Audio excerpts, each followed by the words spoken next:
Moïse dit à Dieu, « J'irai donc vers les Israélites et je leur dirai, « Le Dieu de vos pères m'a envoyé vers vous.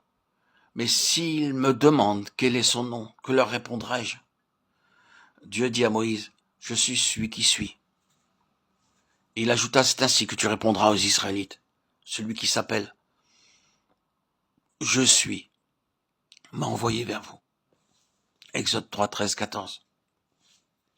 Jésus donc leur dit, « Quand vous aurez élevé le Fils de l'homme, alors vous connaîtrez que je suis. » Jean 8, 28.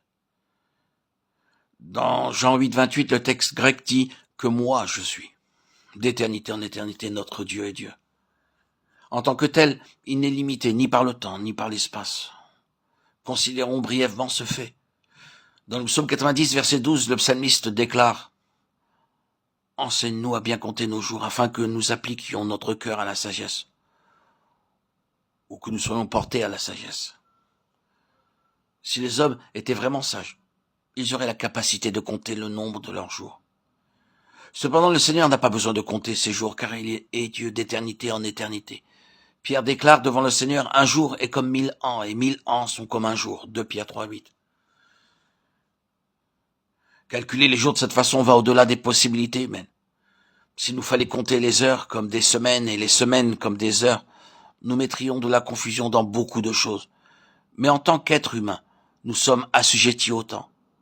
Toutefois, Dieu regarde un jour comme 1000 ans, et 1000 ans comme un jour. Cela signifie qu'il n'est pas limité par le temps ni assujetti au temps, parce qu'il est Dieu. Il transcende le temps.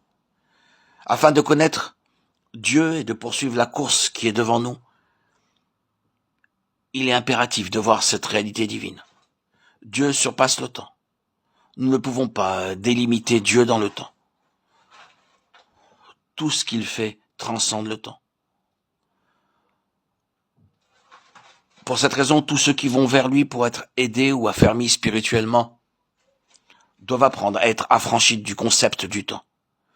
Puisque Dieu était l'éternel, nous ne pouvons pas le limiter par notre conception du temps.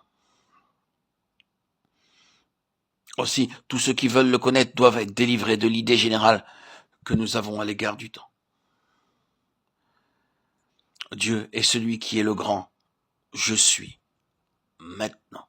Un aspect particulièrement significatif, c'est que Dieu est le Dieu de l'aujourd'hui. C'est celui qui est toujours maintenant. En d'autres termes, avec Dieu, le concept temps n'existe pas. Cela ne signifie pas cependant que le Seigneur exclut le temps. Cela veut seulement dire qu'il n'est pas lié par lui. En tant qu'être humain, nous divisons le temps en périodes. Nous disons qu'une certaine période s'est passée, qu'une autre c'est le futur et qu'une autre encore est ce que nous appelons le présent aujourd'hui ou maintenant. Lorsque nous, êtres humains, nous pensons au temps, nous pensons toujours au passé, au présent et au futur. Mais lorsque nous entrons dans le domaine de Dieu, son temps de référence est toujours maintenant, car il n'a pas de passé, il n'a pas de futur, parce que ce qui s'est passé, ce qui est passé est encore présent pour lui, et ce qui doit encore arriver est aussi présent pour lui. Encore une fois, je ne dis pas que pour Dieu, il y a absence de temps. Ce que j'essaye d'expliquer ici, c'est que le temps tel que nous le concevons ne peut pas s'appliquer à Dieu. Notre temps est réparti dans le passé, le présent, le futur. Mais Dieu a seulement l'éternel maintenant, un présent ininterrompu. Pour lui, il n'y a ni passé ni futur auquel il soit assujetti.